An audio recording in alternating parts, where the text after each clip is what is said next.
Esse é o nosso primeiro colóquio de 2025, né?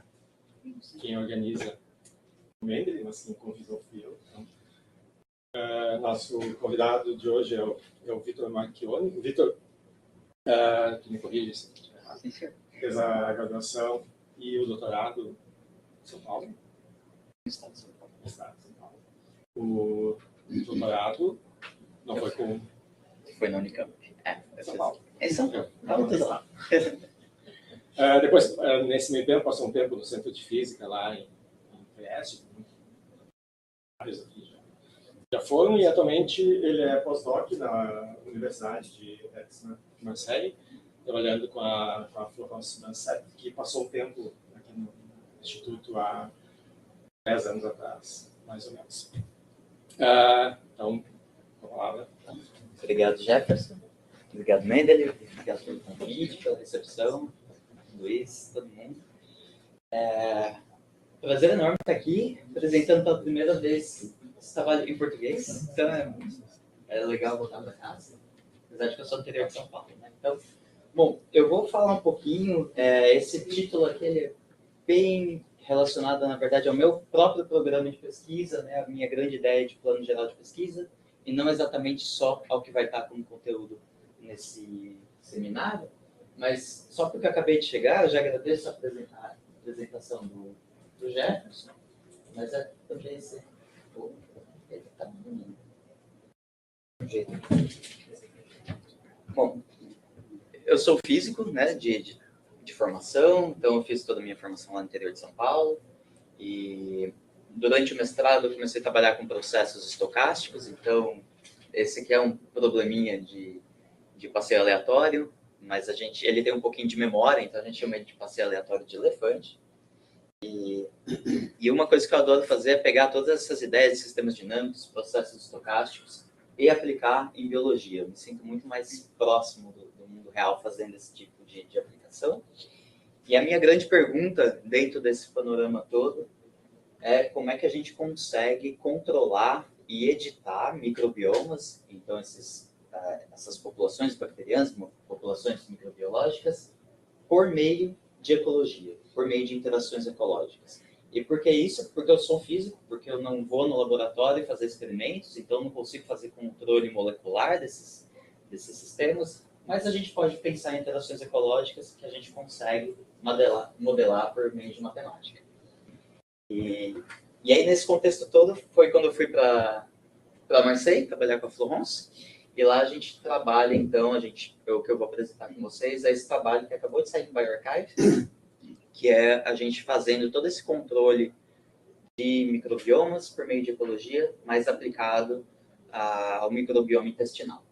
Bom, então, só um pequeno outline da apresentação. Então, a gente só começa com uma introdução rápida, eu apresento qual que é a questão que a gente quer resolver, apresento o modelo que a gente usa, e alguns resultados analíticos da coisa toda, e os resultados numéricos que a gente tem no final.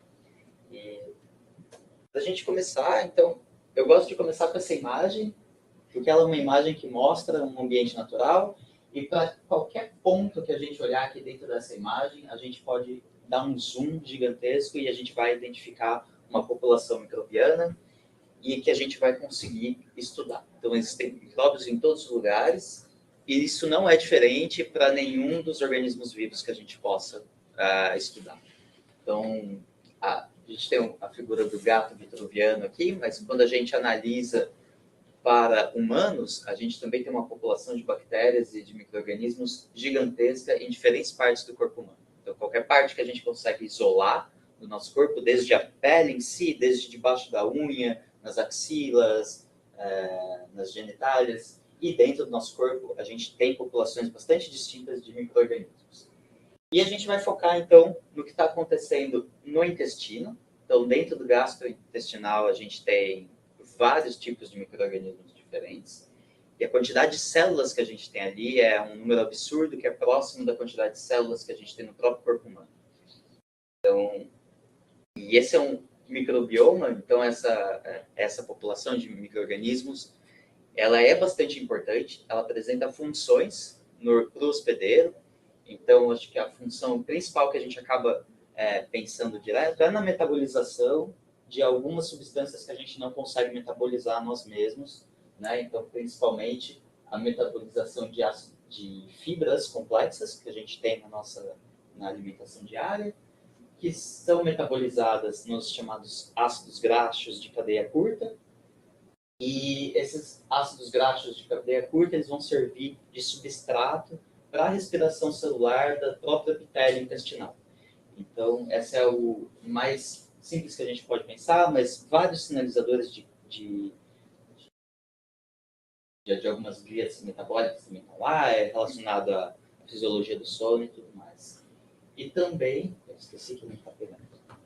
E também várias doenças acabam sendo correlacionadas com o que eu posso chamar de saúde intestinal, entre aspas. Então, a saúde do microbioma intestinal acaba sendo relacionada a vários tipos de doenças, tá? De metabólicas a neurológicas.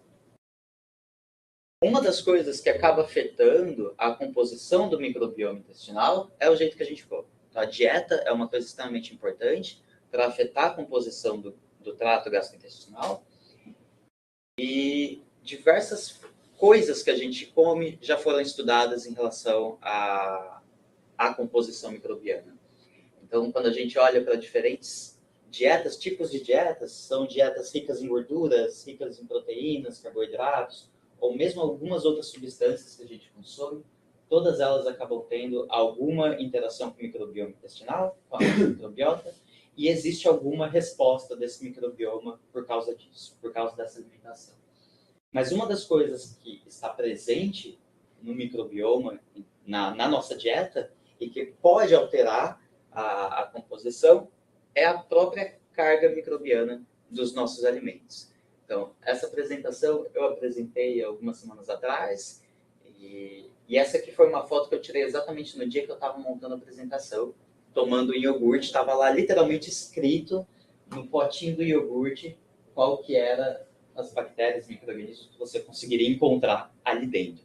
Porque o foco desse alimento era que você ingerisse essa população microbiana, tá? De Lactobacillus casei. Vitor, um tipo só. Não, você vai ter mais, mas nessas formulações o foco deles é em Lactobacillus casei. E você vai ter Lactobacillus paracasei, vai existir uma gama de probióticos que as pessoas vão usar em formulações. E existem trabalhos mostrando que a quantidade de micro-organismos que você encontra de fato nos alimentos tem de fato uma quantidade grande. É uma carga alta de micro-organismos. E nesse estudo específico, eles estavam estudando dietas que são ricas em proteínas, qual que seria o impacto de diferentes dietas dentro da composição microbiana. E especificamente nessas dietas ricas em proteínas e ricas em gordura, você conseguia fazer essa contagem dos micro-organismos ali, e aí de fato eles conseguiam correlacionar alguma coisa dessa dieta com o resultado final, com a composição final do microbioma. Segundo ingrediente para o trabalho que eu vou apresentar é a maneira como a gente come. Então, a gente comer não é só o que a gente está ingerindo, mas a gente também tem padrões de dieta. Então, em geral, um padrão que é recorrente são esses padrões de que você come um determinado tempo e depois você dorme. Você não come mais, né? Então, aqui é a figurinha dele dormindo, mas você não come mais. Depois você come de novo e depois você não come mais. E esse padrão se repete. Então, a gente tem esse padrão de alimentação que é intermitente e que a gente vai utilizar como ingrediente dos resultados que a gente quer analisar. E aí, a brincadeirinha, né? Então, se você é um hobbit, a quantidade de alimentações por dia pode ser muito alta, mas sempre tem intervalo. E aí a gente considera esse intervalo. E por que isso é interessante? Por que isso é importante? Porque quando você tem o seu microbioma intestinal isolado, né, sem ter o surgimento de novos micro-organismos ali, sem ter o surgimento de novos nutrientes, ele vai existir uma dinâmica interna. Mas no momento em que você come, no momento que você ingere esses novos micro-organismos, existe alguma mudança abrupta na sua dinâmica, pode não ser abrupta, aqui a gente vai modelar como algo abrupto. Então, existe essa mudança E depois você, então, tem de novo aquela dinâmica interna acontecendo. Mas você continua comendo, tem o relaxamento, você come de novo. Então, é esse padrão de perturbações e relaxamento. Perturbações e relaxamento. E a gente se pergunta, então, quais são os efeitos desse padrão? Quais são os efeitos dessa alimentação que é intermitente no microbioma intestinal? Em especial, o que a gente acaba analisando é a chamada diversidade. Então, dentro de ecologia, vão existir diversas maneiras de você calcular a diversidade de um microbioma, de uma população. Tá? E, nesse caso, a gente vai utilizar a entropia de Shannon como sendo um indicador de diversidade. Né? Então, por que a entropia de Shannon é legal? Então, o primeiro motivo dela é porque a gente espera que se eu tenho duas populações, duas comunidades distintas, uma delas tem 15 espécies diferentes e a outra tem duas, eu espero poder falar que a que tem 15 é mais diversa. E isso acontece na entropia de Shannon. Quando a gente aumenta a riqueza de espécies, esse é um indicador que aumenta.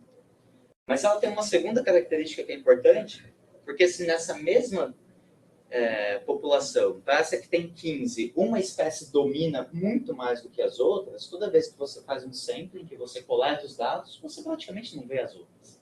Então, essa diversidade também, essa medida de diversidade também deveria mudar se a gente pensa em populações que são bem homogêneas, em termos de abundância de espécies, ou não. E essa é uma grandeza que acaba mudando também. Se a gente aumenta o quão homogêneo é a diversidade das espécies no sistema, a entropia de Shannon, a diversidade de Shannon também aumenta. Tá? Então, essa é a medida que a gente quer utilizar. E o que é legal dessas medidas de diversidade é que elas também acabam correlacionando com a saúde do hospedeiro. Tá? Então, em geral, algum hospedeiro que esteja numa condição pior de saúde, ele acaba tendo uma diversidade menor. Tá? E a volta não é válida. Né? Então, falar em diversidade alta não quer dizer falar em saúde. Mas, em geral, quando a gente tem uma situação patológica, ela acaba induzindo alguma disbiose intestinal, e aí essa disbiose acaba acarretando numa diversidade menor. Vocês chegaram a olhar os outros índices de diversidade? Por exemplo, o que não leva em conta a abundância? A gente pode olhar diretamente a riqueza de espécies, só contar o número de espécies. O que normalmente se faz em dados, eles vão olhar para a diversidade de Shannon, vão olhar para o índice de Simpson. Então, o índice de Simpson é um índice legal, que ele fala assim, olha, se eu sortear um indivíduo na minha população, eu tenho uma chance de sortear esse cara ali, seu indivíduo X, da espécie X. Aí eu coloco ele de volta lá, vou lá, sorteio outro cara. Qual a chance deles serem iguais? Deles serem da mesma espécie? Esse vai dar o índice de Simpson. E o índice de Simpson, ele tem o inverso do índice de Simpson, eles acabam utilizando como sendo uma medida da quantidade efetiva de espécies que você tem no sistema. Então, existem vários, a gente pode utilizar uma medida de variância, né? Então, só ver o quanto as populações, as espécies vão divergir da média, né, em relação à abundância, mas em termos analíticos, a de Shannon é fácil lidar. Esse é o ponto aqui.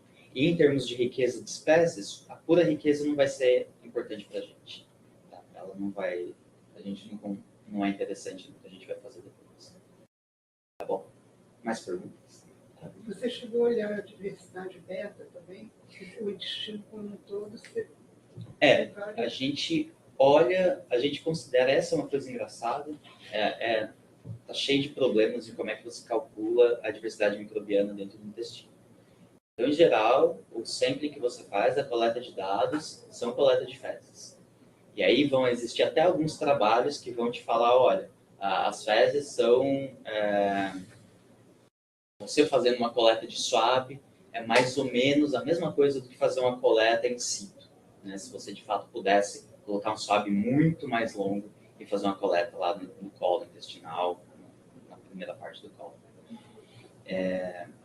Mas é problemático, com toda certeza é problemático. Essa é uma das limitações do trabalho. Quando a gente vai colocar a matemática disso, a gente considera que existe a população microbiana no intestino. E acabou. Né? Então, a gente não tem muito motivo para falar em diversidade beta nesse caso. Mas a gente poderia também trabalhar com diversidade beta se a gente fosse considerar o intestino como sendo uma coisa longa. mas a gente não precisa focar em animais grandes o suficiente, né? Então a gente poderia trabalhar com C. elegans, né? Então C. elegans é esse verme, ele vai se alimentar diretamente de bactérias, então, ele vai comer diretamente a bactéria, e uma parte dessas bactérias vai acabar tendo funções metabólicas dentro dessa intestinal também. Falou sobre a, desculpa, Claro. também fazer aquela pergunta sobre a coleta, qual é o tempo de processamento dessa amostra? Esse é outro ponto, e cada forma que as pessoas vão fazer a coleta é complicado. Então, existem processos éticos. Se você pegar uma taxa de sampling que é rápida para humanos, significa que eles vão ter 1 ou 2 pontos por dia. Você vai ter faz a coleta, dependendo do protocolo, quanto que isso vai demorar para ser feito, qual o tipo de protocolo que acaba sendo feito. Então, se você vai fazer uma rodada de genômica, se você vai fazer simplesmente cultura, e você vai contar a formação de colônias. Então, cada método vai ter um problema diferente. E do nosso trabalho, esse é um problema, porque se a gente tenta encontrar dados para isso, a gente não encontra porque a gente precisa de uma taxa de coleta alta. A gente precisa ter vários pontos na curva e a gente não consegue. Por problemas éticos, a gente simplesmente não consegue fazer isso. Então, quando você tem algumas séries temporais, desses dados são dados que vão ter pontos por dia. Acho que o tempo de processamento vai estar ligado a isso. Mas, tomando mais indivíduos, não se pode... Se você já pegar outros indivíduos, aí a gente vai estar falando de outro índice de diversidade, que é a diversidade entre indivíduos. E o nosso foco é a diversidade dentro de um indivíduo. É dentro de cada indivíduo. Então, a gente não pode tomar pontos de diferentes órgãos intestinais, diferentes intestinos e comparar. Porque a gente está olhando para uma outra coisa quando a gente faz isso. Então, em termos de ecologia, né? Aqui a gente está falando de uma medida de alfa-diversidade, que é uma diversidade local da população, mas a gente poderia falar de medidas de beta-diversidade, que é uma diversidade entre indivíduos, entre comunidades. O nosso microbioma, ele está no estado estacionário? Essas densidades são estacionárias? Não está. Então depende do momento que é. Vai depender do momento que você coleta e tudo mais. Tem vários... O estudo de microbioma intestinal, ele é muito legal porque tem muito dado, mas não quer dizer que os dados que você tem são os legais para você fazer modelos. Vão existir várias medidas de qualquer microbioma. Às vezes o pessoal vai trabalhar com flutuações de abundância dentro desses microbiomas, mas são flutuações que vão ter um espaço de tempo entre elas, entre os pontos, com certeza. O protocolo inclui alimentação também? Se é com um hospedeiro vivo, ele tem que comer de alguma forma. Não sei, mas inclui o tipo? Sim. É sempre controlado. Então, nesse trabalhinho que eu mostrei antes, eles realmente fazem, olha, uma dieta rica em proteínas, com indivíduos, com pessoas, então é um trabalho em humanos, com controle. E o que eles falam aqui que é uma dieta rica em proteína, a gente vai aumentar a quantidade de queijo que eles estão comendo, por exemplo. Então é ali que você consegue ter uma calibragem maior, um controle mais ético, mais humano dos experimentos. Estou rindo por causa dos queijos, né? Na França tem que ser queijo. Exatamente. Não tem como não ser. Tá, mas quando vocês alimentam, tu pode alimentar com bactérias, dando direto iogurte, ou tu pode dar um alimento que vai ser alimento para as bactérias que já estão lá. Então, existem vários conceitos aqui, então. Então, a gente vai ter, nesse caso, a gente está falando de qual que é a quantidade de bactérias que está chegando no microbioma. Tá? Então, existe essa diferença, por exemplo, em relação às bactérias que eu estou comendo. Então, existem bactérias na comida, eu posso comer essas bactérias, se elas vão chegar no intestino, elas estão. Então, você vai ter existe a barreira do estômago, a barreira estomacal, é um problema.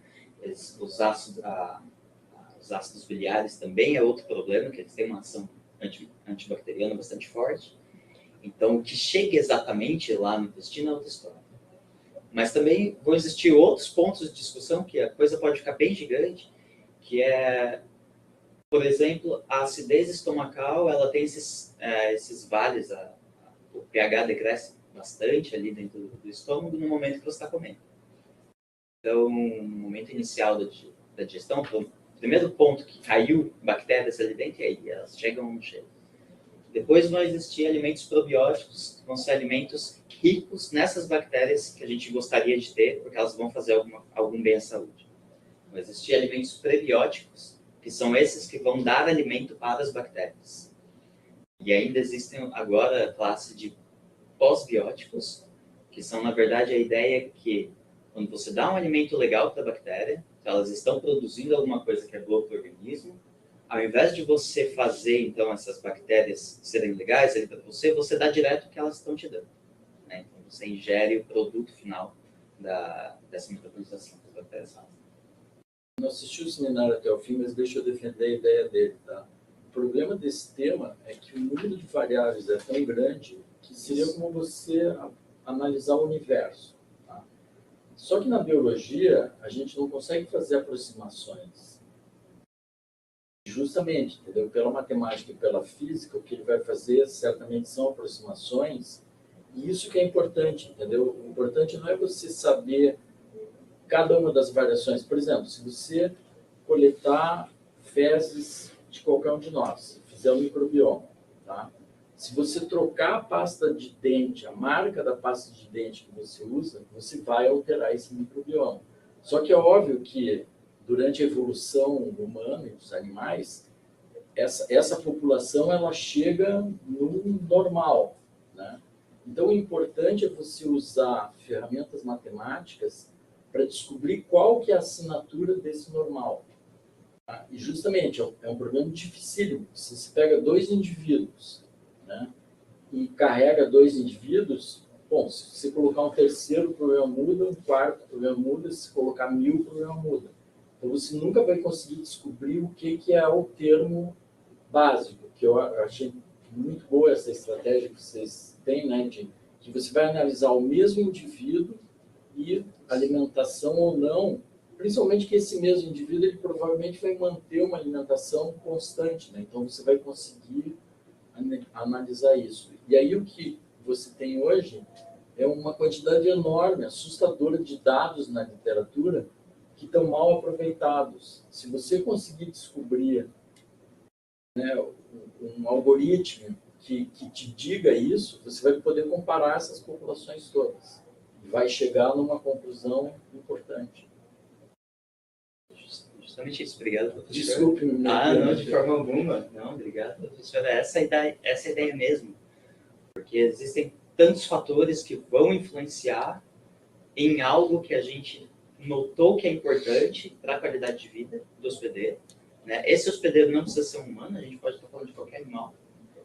E existem até estudos que vão falar de animais com intestino incompleto. Não precisa nem ser um gastrointestinal completo, tem um intestino incompleto. Então, a gente quer tentar isolar os efeitos de alguma parte da alimentação. Então, essa parte da alimentação que a gente está isolando os efeitos é o conteúdo microbiano. Beleza? Então, continuando. Aí, o que a gente faz, então, com essa informação? Então, a gente tem agora o intervalo entre as alimentações, entre as refeições, e a gente tem a quantidade de micro-organismos que está chegando no microbioma. Tá? Para cada ponto desse gráfico, então, que a gente pode fazer, não é um gráfico, vai ser uma curva de calor, né? Então, para cada ponto de quantidade de micro-organismos em intervalo de tempo, entre as refeições, a gente vai, então, calcular, com as equações que eu vou mostrar para frente, a gente vai calcular, então, qual que é a diversidade média daquele ponto, tá? Que a gente vai olhar no tempo. Então, ao longo do tempo, vai ter uma diversidade média, depois de muito tempo, passado um transiente, a gente marca, então, qual que é essa diversidade ali. E pode ser uma diversidade alta, pode ser uma diversidade baixa, mas o que vai ser interessante é se a gente poder encontrar, então, um conjunto de pontos que vai dar uma diversidade máxima. Tá? Por que é isso? Porque a gente está utilizando, então, a diversidade aqui como sendo uma medida para a gente poder, então, analisar a saúde do hospedeiro. Então, se a gente tivesse uma diversidade maior, a gente poderia falar numa saúde melhor. Mas isso é dentro desse pano de fundo que é ainda bastante discutido. Tá? Essa curva aqui a gente vai chamar de estratégia de alimentação ótima. Tá? Tá? Então, o nosso objetivo é tentar encontrar, primeiro, saber se existe essa curva, porque pode ser que ela não exista, pode ser que exista uma região de alimentação ótima para começar, não precisa nem ser uma curva, pode ser que não exista essa região. Então, nosso objetivo é encontrar se existe e qual é o valor dessa curva de alimentação ótima. Tá? E aí entra, então, a parte de modelagem. A gente começa, então, com um modelo que é reminiscente de equações de Lotka-Volterra para a competição de espécies. O primeiro termo vai ser um termo de a evolução das abundâncias de cada espécie. Então, você tem uma espécie I, o jeito que elas mudam no tempo, essa derivada, e a ideia é que você tem, então, um termo de crescimento. Então, se você não tem nada que limite o seu crescimento, você vai crescer com uma taxa máxima de crescimento R, e existe um termo de competição. Tá? Então, existe essa competição porque existe uma quantidade finita de recursos. Então, os indivíduos, as diferentes espécies estão competindo por recursos. Essa competição, ela é bem equilibrada entre as espécies. Então, nenhuma espécie está competindo melhor pelos recursos do que a outra. Essa é uma aproximação do modelo, que acaba sendo interessante pelo que a gente faz depois. E uma parte final, a gente precisa, então, ter uma taxa de evacuação. Então, eu sei que vai para a internet, mas não me seguro. É a taxa de cocô. Tá? Então, para a gente ter uma noção, essa é a taxa que você vai no banheiro, que você está expelindo aquele microbioma, tá bom? E a gente quer, então, considerar a alimentação, então a gente precisa de um termo de migração. Esse termo de migração é bastante simples. Oi? Claro. Mas aí, por que faz duas taxas separadas? É só pela facilidade de mostrar as coisas. Então, a ideia é que esse termo aqui depende do microbioma em si, esse termo depende do hospedeiro, não é uma propriedade da bactéria em si. Isso. Exatamente. Exatamente. Tá bom? Obviamente, a gente poderia trocar, a gente poderia pegar esse R e colocar para dentro, redefinir. Tem várias maneiras de tentar reescrever a equação. Elas podem dar resultados parecidos, não precisa ser exatamente igual, mas é uma escolha, literalmente uma escolha, tá bom? E aí, a migração, o jeito que a gente faz a migração vai ser de um jeito bem simples. Por algum motivo. Ah, não, tá aqui. Tá bom. Eu achei que tinha um gráfico extra. Então, a ideia é que a gente quer considerar essa alimentação que é intermitente. Então, a cada intervalo de tempo, a gente coloca uma quantidade de micro-organismos ali, uma quantidade total, né? Se a gente contar a quantidade de micro-organismos, a gente coloca CNF ali dentro. E esse CNF está dividido dentro de uma composição. Então, você vai ter uma quantidade 100 bactérias que você está colocando, uma fração F1 vai ser das bactérias do tipo 1, a fração F2 vai ser das bactérias do tipo 2. E aí entra a sua pergunta, Jefferson, em relação a por que não utilizar uma medida de riqueza de espécies. Porque a todo instante vão ter essas bactérias lá. A riqueza em si é constante, mas a distribuição de abundâncias vai mudar. Se a gente só resolver essa equação aqui, tá? Essa é uma equação sem o termo de migração, essa é uma equação bastante simples, ela tem um único ponto fixo estável, que significa que só uma espécie sempre vai ganhar. Tá? É uma espécie que vai acabar sobrevivendo em relação às outras, e as outras vão acabar indo para a extinção. Tá? Existe a regrinha de qual delas que vai ganhar, mas é sempre uma, independente da quantidade de espécies que você considera ali nessa equação. Tá? Mas quando a gente coloca a migração, o que a gente consegue fazer é que a gente perturba tanto o sistema que existe uma coexistência em média. Então, se a gente tem uma média, traçar essa média temporal, as espécies agora começam a coexistir. Tá bom? Então, a nossa ideia, a primeira coisa que a gente quer fazer é tentar entender qual que é esse primeiro level de oscilações. Né? Então, ao redor de onde que essas espécies estão oscilando, que esses valores estão batendo aí. Então, a gente vai chamar de NLI, são esses níveis básicos de oscilação, nível basal. A gente consegue encontrar isso fazendo algumas continhas bastante simples, algumas aproximações. Então, a primeira coisa, a gente pega aquela equação da dinâmica, a gente simplesmente integra aquela dinâmica, a equação diferencial, a gente integra, e a única coisa que a gente não sabe resolver Então, a gente vai integrar entre dois instantes de alimentação. Então, a gente não considera ali. A única coisa que a gente não sabe é a integral desse enão aqui. Né? Então, por que a gente não sabe isso? Porque isso aqui é simplesmente o como a quantidade total de indivíduos está variando no tempo. E esse é o resultado que a gente tem das equações, que a gente não consegue. Então, essa é um termo que a gente não sabe. Agora ele pegou. Ele está pegando de trás, da frente. Vai tudo bem. Então, como a gente não sabe resolver essa integral, a gente aproxima. Então, a primeira forma de fazer uma aproximação é utilizar uma aproximação trapezoidal. É o jeito mais simples. Você tem uma curva que passa por 2 pontos. A gente conecta esses 2 pontos, calcula a área debaixo dessa curva. É a primeira aproximação para a integral. Quando a gente faz isso, a gente consegue encontrar exatamente uma equação que é autoconsistente para esses níveis de oscilação que são basais aqui. Então, para uma primeira ordem de aproximação, então a gente tem qual que é a matemática dessa primeira ordem, a gente consegue controlar isso para saber quanto que a aproximação é boa ou não. Para uma primeira ordem de aproximação, a gente consegue calcular esses caras. E aí, o que é legal disso é que a gente consegue, então, uma vez que a gente tem toda essa aproximação, a gente consegue calcular qual que é a entropia de Shannon no sistema. Então, agora a gente tem, então, uma medida dessa entropia, a medida dessa diversidade que estava lá no começo. Tá?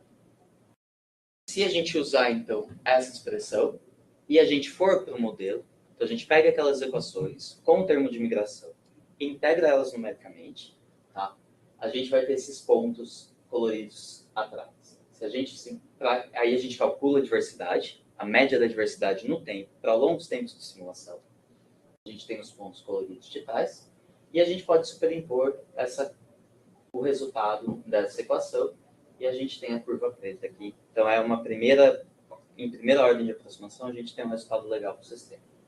Perdão, o tal seria um intervalo entre alimentação? Intervalo entre alimentações. E as medidas se fazem quando? Isso é só teórico. Isso, é só um ponto teórico. O trabalho é teórico. O trabalho é teórico. Tá? O trabalho é teórico. Mas para a gente poder, agora tentando fazer a correlação com o que seria o experimento, eu precisaria medir o estado do sistema, então fazer essas medidas de abundância microbiana, né, em vários instantes durante refeições. Esses seriam os pontos que a gente poderia ter que são legais, para a gente poder calcular, então, qual que é a entropia de Shannon média ao longo do tempo. E essa é a parte difícil é uma das partes difíceis em relação a dados experimental. A outra parte difícil são experimentos que controlam a quantidade de micro-organismos que são ingeridos. Esse é outro tipo de dado que seria importante para a gente, que você não acha. Bom. Você consegue colapsar essa coisa? Eu acho que não. Não dá para colapsar. O problema não é maximizar a entropia, mas encontrar a entropia média, porque... Ela é maximizar a entropia, mas esse é o próximo passo. Por hora que a gente só conseguiu calcular ela. O próximo passo é como é que a gente maximiza essa conta aqui. Quais são as populações, quais são as abundâncias de espécies que de fato vão maximizar essa conta. Tá bom? Tem alguma razão para o máximo da diversidade ser sempre o mesmo? Aqui tem, porque é simplesmente 2 espécies. Em 2 espécies você de fato consegue maximizar para o máximo teórico, que é log 2. Então, para mais de 2 espécies, já não. Isso é outra parte do resultado. Quando tu fala sobre entrada dos micro-organismos, tu considera a coexistência para todos que entram nesse sistema? Toda vez que você entra no sistema, você tem aquelas equações rodando. Vai rolar coexistência para todo mundo, porque você joga todo mundo ali. Então, se você tem um tempo entre refeições que é curto o suficiente, você sempre tem todo mundo. Mas não quer dizer que você vai ter uma abundância alta para todo mundo. Mas você não varia, por exemplo, você diz que vai ter coexistência para todo mundo, desde que os 2 entrem na mesma concentração. Você não faz variação disso? Não exatamente. Você tem, porque no final, todos eles estão entrando, então está todo mundo ali. Mas alguns deles vão acabar decaindo, vão ter uma extinção mais rápida do que outros. Mas aí você não sabe qual. Não, mas dá para saber. Dá para saber. Matematicamente dá para saber qual é qual. que acontece às vezes com a estabilidade, se tu tiver diferentes concentrações entradas em micro-organismos, pode levar ao colapso de outras espécies. Exatamente. E aí esse é um dos pontos que o nosso modelo ele é bastante restrito em relação a isso. A nossa matemática te conta que uma das espécies ganha, as outras vão à extinção, independente de quais você está colocando. É sempre aquela ali específica com uma propriedade específica. Bom? E vai ser aquela que vai ter a taxa de crescimento em relação à taxa de limpeza, a taxa de evacuação vai ser o que vai ter o cara maior. É que depois, teoricamente, eu acho que ele pode aproximar isso, entendeu? Em vez de imaginar uma espécie só, ele imaginar um conjunto de espécies que se mantém daquele jeito. Esse é outro ponto que a gente pode fazer, né? Então você faz esse coarse graining do que é uma espécie aqui. Pra gente, tanto é que no trabalho a gente chama de tipos microbianos, a gente não chama nem de espécie. Então, por que é em termos do que você mede ali de população microbiana, em que ordem taxonômica que você está, outros químicos. Tá bom?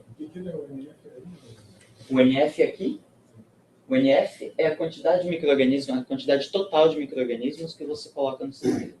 Então, o FINF é a quantidade de micro-organismos da espécie I que está entrando no sistema. Tudo bem? Então, tá. O que a gente pode fazer só com essa conta aqui? Com essa conta aqui, a gente pode tomar um limite que é interessante, que é a gente falar que o tempo entre refeições vai a zero. Tá? Então, quando a gente tem uma alimentação que é contínua, né, vai ser uma alimentação que é intermitente. Quando a gente faz isso, se a gente não mudar o que é a quantidade de micro-organismos que você ingere por alimentação, então você está sempre explodindo o número de micro-organismos lá. E a gente quer ter esse controle. Então, o que a gente faz é o limite de quando a alimentação o intervalo entre refeições vai para zero, mas a taxa de micro-organismos que estão entrando se mantém constante. Então, quer dizer que a quantidade de micro-organismos por refeição também está diminuindo, mas numa taxa controlada. E o que é legal é que a gente consegue, então, calcular qual vai ser a abundância relativa de diferentes espécies nesse sistema. Vai dar esse cara aqui, que é bastante legal, porque se esse termo aqui acaba sendo pequeno, e as taxas de crescimento não forem tão distintas, o que a gente tem é que a gente recupera quais são as proporções na alimentação. Tá? Então, o alimento vai ter uma proporção de diferentes espécies. Se esses termos aqui, a gente consegue mais ou menos serem iguais, a gente vai ter, então, que a abundância relativa vai manter o que a gente tem na alimentação. Tá? E o que é legal é que, na verdade, essa solução aqui contínua, quando a gente faz esse truque, é, na verdade, a solução de um outro sistema. Então, quando a gente pega aquela mesma equação que a gente tem antes, e insere, ao invés de colocar uma alimentação que é intermitente, a gente coloca uma alimentação que é constante, que é simplesmente dada por Fi vezes alfa aqui, que alfa aqui pela gente é simplesmente quantidade de micro-organismos por unidade de tempo, a gente tem exatamente o mesmo tipo de ponto fixo do sistema que a gente tem aqui. Tá? Não necessariamente precisaria ser assim, mas o que é legal é que a gente pode utilizar esses resultados aqui para fazer conta. Então, a gente vai pegar, se eu quiser descobrir, então, qual que é a curva que vai maximizar a entropia agora, né? E eu tenho esse tipo de resultado, no caso contínuo, se eu quiser falar, olha, eu tenho duas espécies, a curva que maximiza a entropia vai ser no caso em que eu conseguir ter que a abundância das duas espécies é igual, são iguais, então eu vou ter uma entropia máxima. Quando a gente faz isso, a gente consegue encontrar qual é o valor desse alfa, né? Então, ou seja, da taxa de alimentação. Só que o que é interessante é que esse alfa aqui, apesar a gente não precisa nem focar nessa parte aqui, só foca no fato que a gente tem um alfa, a gente consegue calcular esse cara. E, por definição, o alfa é NF sobre tal. Então, se eu escrever uma reta, simplesmente escrever NF igual a alfa vezes tal, eu acabo tendo, então, a curva que está maximizando a entropia. Então, eu tenho aquela curva que eu estava procurando, NF, em termos do tal, ou seja, a quantidade de micro-organismos em termos do intervalo entre refeições. A gente acha, então, como sendo uma reta que passa pelo zero e vai ter, então, vai ser uma aproximação linear para essa curva ótima, para essa estratégia ótima de alimentação. Então, isso aqui é o que a gente queria encontrar, e a gente roda o experimento, a gente roda numericamente a coisa, a gente calcula, então, aquele mapa de calor que eu tinha mencionado. Então, para cada ponto, eu tenho a diversidade média calculada em cada ponto. A curva contínua é a curva que, de fato, dá a máxima entropia em cada um desses caras, cada um de NF por tal. E a curva tracejada é justamente aquele alfa que a gente calcula como aproximação linear. Então, a gente consegue, de fato, encontrar essa curva. Mas, óbvio que a gente está falando aqui, então, no caso contínuo, e a gente queria se perguntar do caso intermitente. Né? Então, a gente faz dá esse detour na coisa toda. Mas por que esse detour é importante? É porque a gente também consegue mostrar que ter a aproximação linear é, de fato, suficiente para a gente mostrar que existe uma solução ótima para o sistema. O fato de encontrar a aproximação linear mostra que a solução ótima existe. É uma condição suficiente para a existência. E ela, de fato, aproxima, ela é uma boa aproximação. No caso que a gente tem para intervalos de alimentação e quantidade de micro-organismos ingeridos, vai para zero. Tá bom? É quando isso é muito pequeno. Tudo bem? Qual que é a parte complicada aqui? A parte complicada é que a gente assumiu, para a gente resolver o sistema, que eu consigo pegar essas duas espécies e falar que elas têm a mesma abundância. Isso, teoricamente, te dá a entropia máxima de Shannon do sistema. Se eu tenho, então, mais de duas espécies, a gente poderia tentar falar a mesma coisa. Falar, poxa, eu vou pegar essas espécies, vou falar que todas elas têm a mesma abundância e vou resolver as equações. O problema é que as equações te dão dois parâmetros livres para você resolver.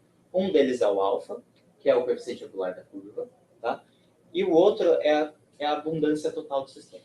É o enão que aparece lá nas contas.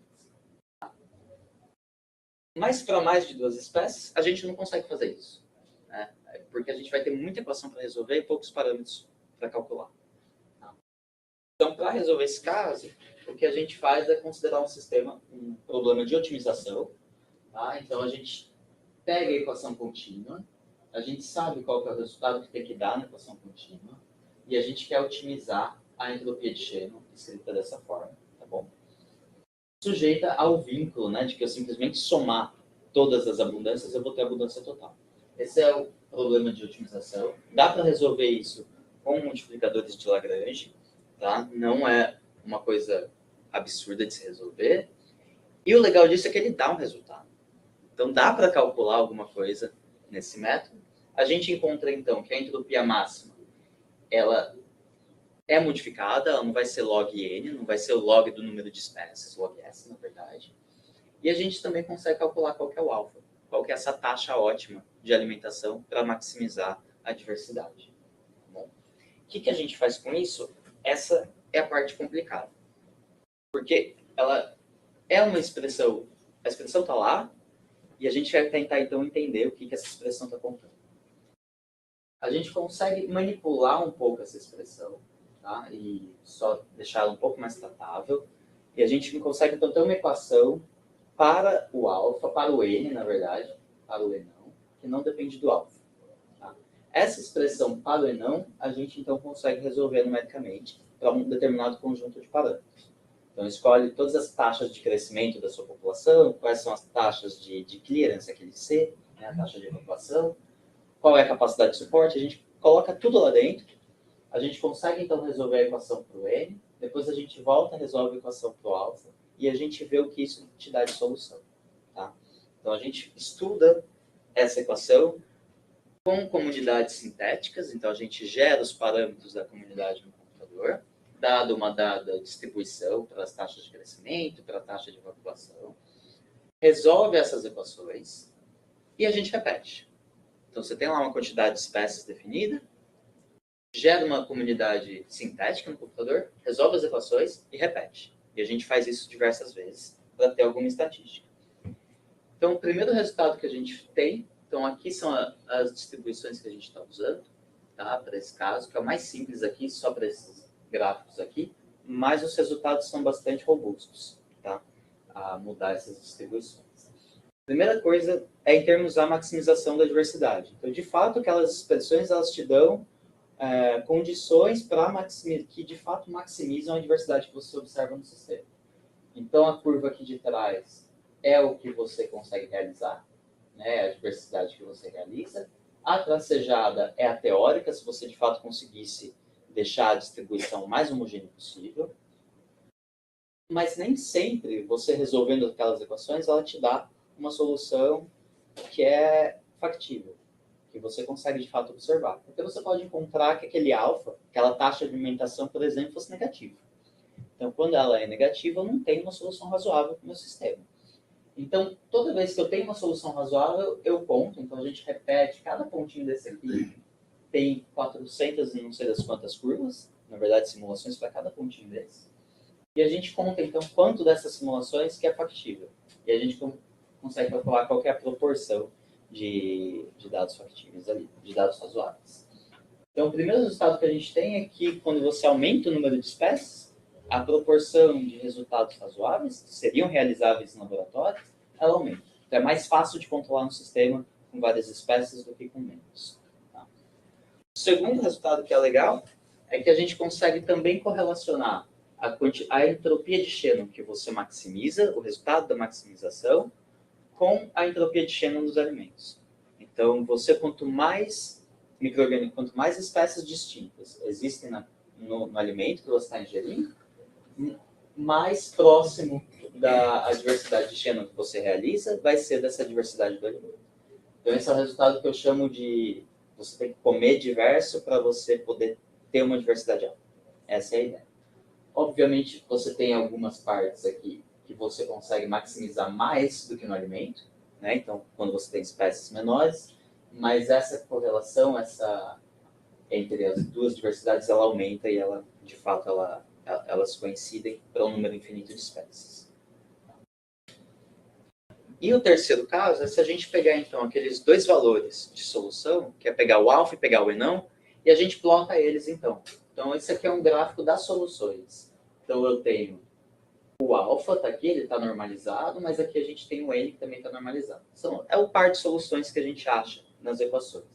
E a gente plota eles. Olha, toda vez que você tem um sistema, deu uma solução, você vai lá e coloca. E a cor que eu tenho aqui é simplesmente o número de espécies. Então, quanto mais perto do amarelinho, maior o número de espécies que a gente tem. E o que a gente vê é que essa solução começa a se acumular ao redor dessa reta, que a gente consegue também calcular. Então, existe essa solução de Ansatz que a gente tem no sistema, que é um chute educado, para quem não é da matemática. A gente tem esse chute educado de como resolver o sistema, e a gente mostra, então, que esse Ansatz, de fato, te dá a solução do sistema quando o número de espécies vai para o infinito. Tá? E o que é importante aqui é o acúmulo não só ao redor dessa reta, mas ao redor desse ponto. Então, o que esse ponto te conta é que quando você aumenta o número de espécies, né, o número de espécies acaba sendo cada vez maior, a taxa ótima de alimentação para maximizar a entropia de Shannon é a taxa de evacuação. Tá? Então, essa aqui é justamente a taxa de evacuação do sistema. E o que acontece nesse caso é que a abundância total do sistema vai para a capacidade de suporte. Então, o que você está fazendo é você está recuperando tudo aquilo que você perde. Tá? Se você quer maximizar o sistema, recupere aquilo que você está perdendo. Tá bom? Então, a gente consegue só juntar essas três mensagens. Né? Então, quando o número de espécies vai para o infinito, a razoabilidade das suas soluções aumenta, a taxa ótima converge para a taxa de evacuação, a quantidade total de micro-organismos converge para a capacidade de suporte, e a entropia máxima do seu sistema, que você consegue realizar, converge para a entropia do alimento. E esse aqui é uma continha simples, assim, uma continha de padeiro, para mostrar como que a gente conseguiria traduzir esses resultados para um caso real. Então, pensando em humanos, então a gente produz por dia mais ou menos 30 gramas de fezes secas, então desconsiderando a água, né? E a quantidade de bactérias por grama, ela é mais ou menos da ordem de 10 a 11. quantidade de micro-organismos que você tem por grama de fezes. Então, multiplicando esses dois números aqui, ele vai te dar uma quantidade de micro-organismos que você expele por dia. Tá? Então, ele está te dando exatamente o C vezes o N aqui em cima. Mas se a gente... Tá? Então, a gente estima esse cara aqui da ordem de 10 a 13.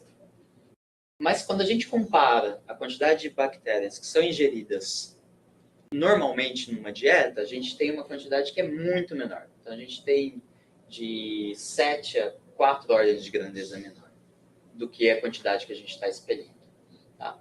Portanto, se esse modelo fosse legal, né? Então, colocando tudo dentro da vaca redonda, né? Então, se esse modelo fosse legal e humanos, de fato, estivessem otimizados para maximizar, se a gente considerasse que isso é um processo de fato, o que a gente poderia dizer é que os humanos não evoluíram para maximizar essa diversidade. Tá? Então, esse é um dos pontos que a gente consegue comparar com alguns dados. Mas, para a gente poder comparar melhor, a gente precisaria de dados com bem mais, com uma resolução muito maior, dados temporais de colar. Bom, então, só para terminar, então, o que a gente fez, o que a gente tinha, então, de arcabouço teórico, né, biológico, é que, então, diversidade está correlacionada à saúde, a diversidade microbiana está correlacionada à saúde, apesar disso ser uma discussão ainda do como ela está correlacionada à saúde. Tá? Mas a gente usa ela como essa ideia geral de que aumentar a diversidade é aumentar a saúde do hospedeiro. Tá? A gente, então, constrói esse modelinho de interação entre os micro-organismos ali dentro, e dois pontos importantes que limitam o modelo. Primeiro, que a gente não considera qual é o conteúdo nutricional da dieta, a gente só está isolando o conteúdo microbiano. E a outra coisa é que a interação não é heterogênea. Né? Então, todos os indivíduos estão competindo pela capacidade de suporte do sistema da mesma forma. Tá? Não existe uma heterogeneidade nessa interação. E o que a gente consegue entender é que essa taxa de alimentação é uma forma de você controlar a maximização da entropia dentro do seu organismo. Então, por que isso é legal? Porque é uma coisa que você controla do lado de fora, né? Os parâmetros de controle estão do lado de fora. É simplesmente, eu gosto de dar o exemplo de um ratinho de laboratório. Você escolhe o que ele come e você escolhe quando ele come. Você só vai lá e dá a comidinha para ele. Então, você controla isso pelo lado de fora, mas o resultado é um controle do lado de dentro. Então, é um tipo de controle ecológico do sistema. E existem algumas aplicações que a gente pensa aqui dentro desse contexto. Então, a gente poderia melhorar o uso de probióticos, né? Então, os protocolos de uso de probióticos, a gente poderia pensar que dá para encontrar algum protocolo ótimo de uso dentro desse contexto. Existem transplantes de microbiota fecal. Essa é uma das técnicas modernas de tratamento de algumas doenças inflamatórias intestinais.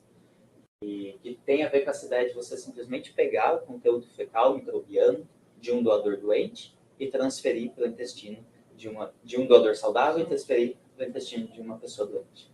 Tá? Isso poderia ter essas mudanças abruptas do equilíbrio do sistema.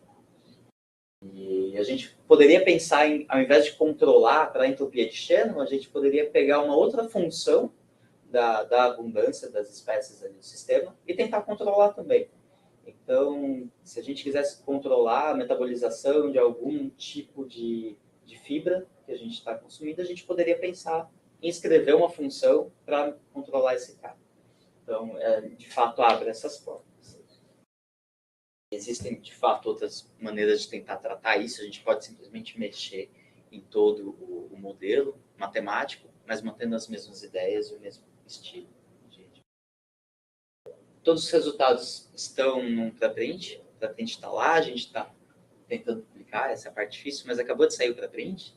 E esse trabalho começou lá em Plum, né? Então, Plum é essa cidadezinha na Alemanha, e ele começou com a Florence por lá, que é a minha supervisora agora. Esses aqui foram 2 alunos de mestrado que trabalhavam com ela.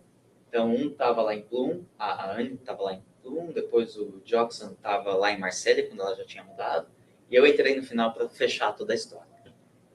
Então, eu queria só agradecer a todo mundo. Esse aqui é o nosso grupo faz um bom tempinho essa foto. A gente tem coisa para melhorar aqui já. Então, essa aqui é a Florence, para quem não conheceu. Então, esse aqui é o Florian, que é o outro pós-doc. A Dorothée foi uma aluna de mestrado nossa, mas ela já saiu do grupo também. E é isso. Obrigado Jefferson, obrigado a todo mundo.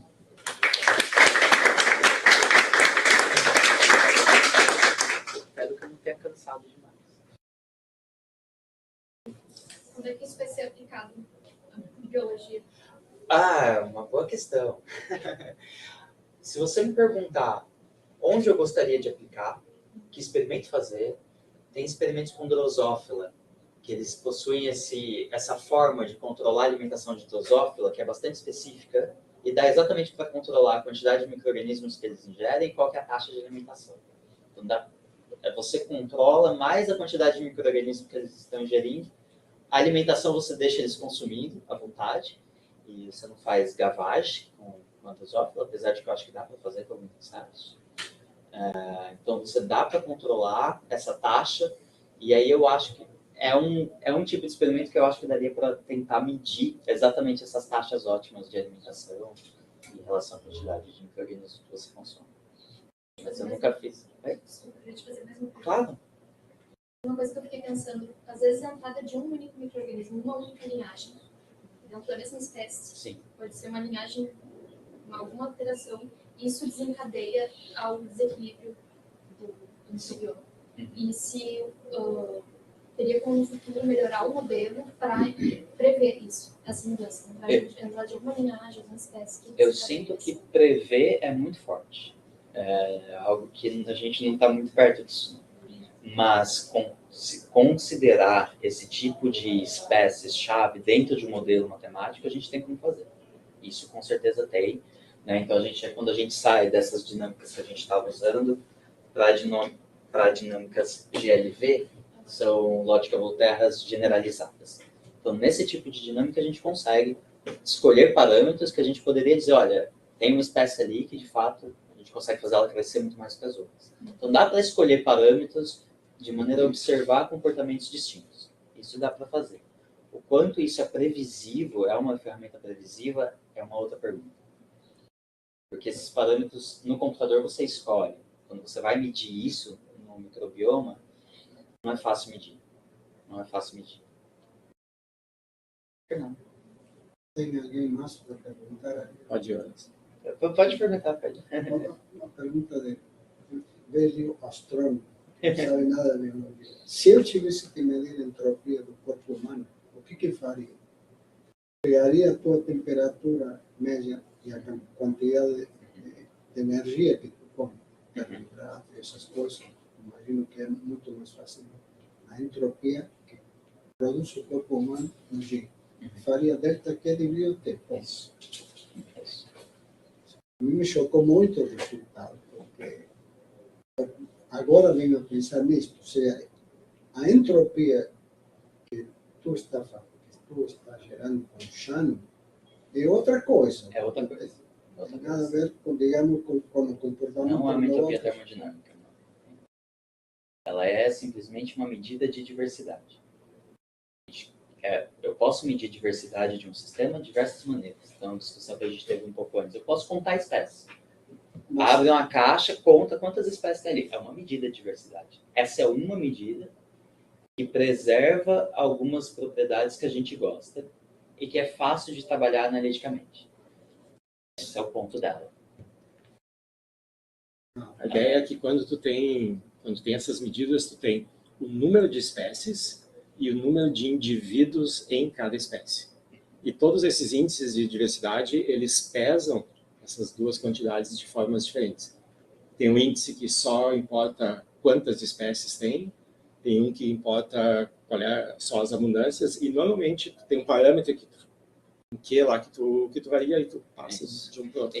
Mas não tem nada a ver com a entropia termodinâmica. Não tem nada a ver com isso. Claro, mas digo, o que indica essa contradição que tem entre o income, microorganismo, e o outcome do microorganismo? Entre o cocô que tu come. É o tempo que ele passa dentro de uma região do seu corpo que dá a chance dele crescer.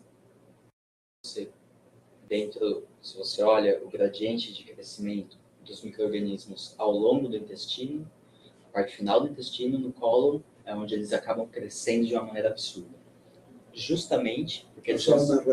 uma reprodução. É uma reprodução, é uma replicação. multiplicação. Claro. Justamente porque ali no cólon vão sobrar um monte de fibras alimentares que o nosso corpo não é capaz de digerir, mas eles são. Então sobra o justo alimento que eles acabam consumindo. E eles crescem. Então, você tem esse tempo para a reprodução, para a replicação desses micro-organismos dentro do intestino. Deixa eu fazer uma pergunta meio pegando na... A única competição que tu tem no modelo é pelos recursos. É pelos recursos. Quer dizer, ficaria muito complicado tu colocar cooperação e competição direta ou via só GLV. no contexto das GLV? Não, é GLV. A gente coloca, só trocar a positividade dos parâmetros na GLV, você acaba modelando diferentes tipos de interação ecológica. Daria então fazer isso? Dá. Via GLV dá. O problema de GLV é o seguinte, ela utiliza essa matriz de interação entre pares de espécies. Então, tem uma espécie que compete com a outra, existe essa interação que é pairwise. Se você vai para o laboratório tentar medir esses parâmetros de interação, primeiro que as técnicas não são fáceis, né? Para você extrair esse dado, o que você observa e como é que você extrai os dados de interação. Tem várias técnicas de inferência para tentar fazer isso. Mas, nesses casos, normalmente você tem lá 10 espécies, 10 espécies é bastante para você conseguir ter lá no seu Becker. Você coloca uma 11ª espécie, você remede tudo, os parâmetros mudaram. Então, não é fácil ir do laboratório para o computador medindo esses parâmetros de interação. Outras matrizes, outras coisas que o pessoal mede são matrizes de co-occupância, de concorrência. Né? Então, simplesmente saber quais indivíduos conseguem coexistir dentro de um Becker. E não existe uma tradução simples de matrizes de concorrência para esses parâmetros de interação. Então, é complicado. Isso não existe fácil. Faz. O pessoal faz problemas de inferência.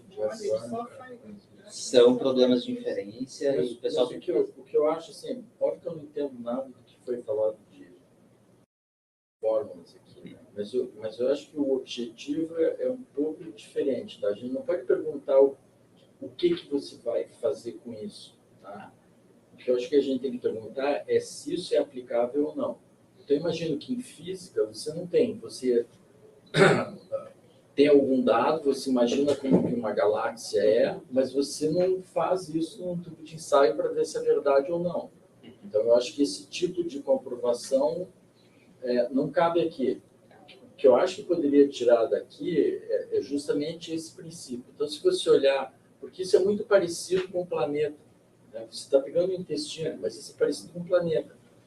Você tem 3 bilhões de anos de micro-organismos vivendo aqui. A maior parte do tempo do planeta só tinha micro-organismo.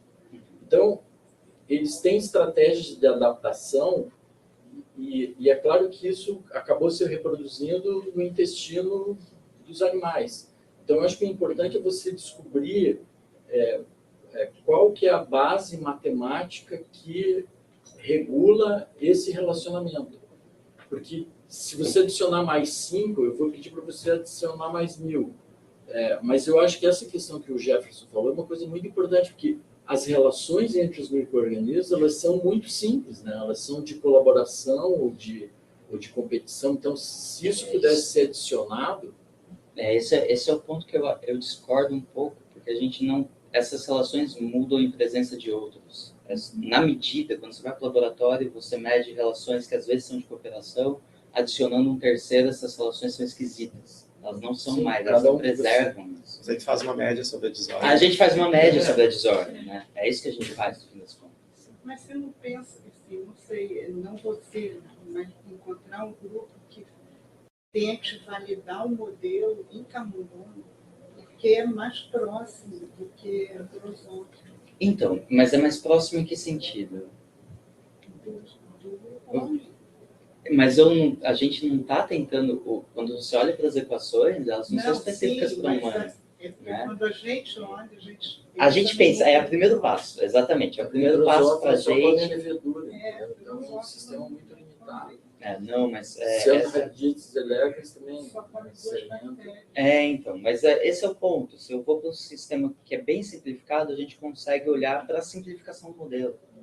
O quão simplificado ele vai me dizer o quão complexo eu posso fazer Sim, no mas em experimento. camundongo, se pega um camundongo germ-free que tem, tá?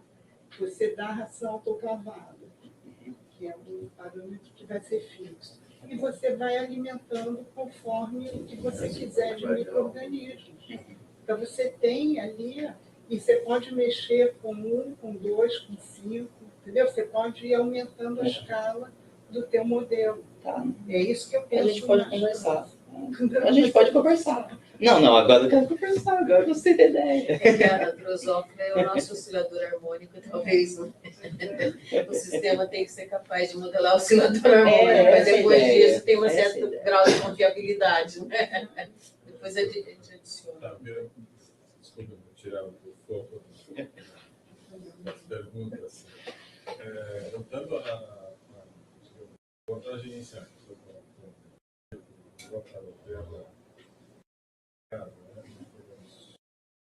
você comentou que se tu deixa o sistema assim, sem a migração, sem a vida, isso chega numa única espécie. Mas em lugar de colocar isso nessa equação, isso é por causa das equações. Essas são as equações. Se fizer uma coisa no modelo estocástico, de cada espécie que tem propriedade de passa na taxa, não necessariamente vai. Não necessariamente vai. Você Não, tem sempre essa chance de manter para cima. Se você fizer uma outra abordagem, que não seja de equações que não seja de equações lógicas locais. Tá. Yes. Se for um modelo que é puramente estocástico, você vai ter esse ponto de você pode ter uma coexistência devido ao próprio fato delas terem várias espécies ali. Né? Essas flutuações, de fato, vão te permitir manter, vão mudar essa estatística de extinções. Que aqui a extinção é certa, mas no caso estocástico ela não vai ser. Então, o que pode mudar são as estatísticas de extinções no momento em que você adiciona os próximos indivíduos devido à alimentação.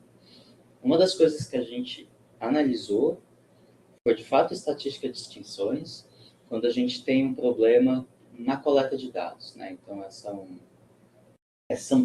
o problema de sampling noise, o ruído devido à coleta. Então, quando você tem esse ruído devido à coleta, é simplesmente falar que toda vez que você está pegando esses novos indivíduos para colocar no sistema, eles não estão respeitando, de fato, aquela proporção dos Fs. Né? Então, existe um ruído naquilo ali, que pode acontecer. E quando a gente olha para isso, existem, então, esses problemas na estatística de extinções que ela muda.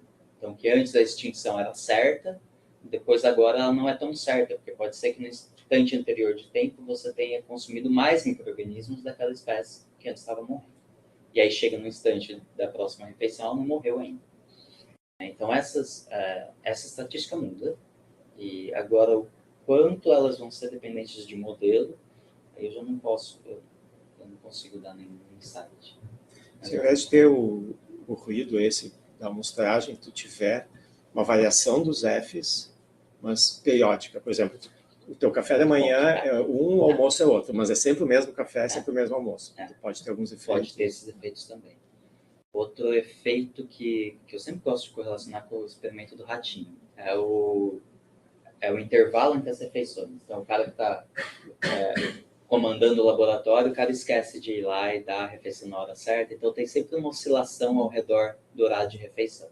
Então, esse é outro tipo de ruído que a gente pode colocar. Dá uma poção ali. E dá uma poção. A gente tem uma poção ali, é o mesmo ruído de amostragem também. Então, esses são os ruídos simples. Os ruídos complicados vão ser de a gente trocar a dinâmica para algo que é puramente estocástico. Mais perguntas? Te agradece de novo, Vitor. Obrigado. O Vitor vai passar alguns dias aqui no Instituto, até sexta, sábado. Até sexta eu tô aqui. Não, eu tô até o fim de semana. Tá. Então, quem quiser conversar, discutir os seus problemas físicos, de física, A gente nem sabe mais o que é esse negócio. Ele está na tua sala? ele está entre a minha sala e a sala do Luiz. Ali.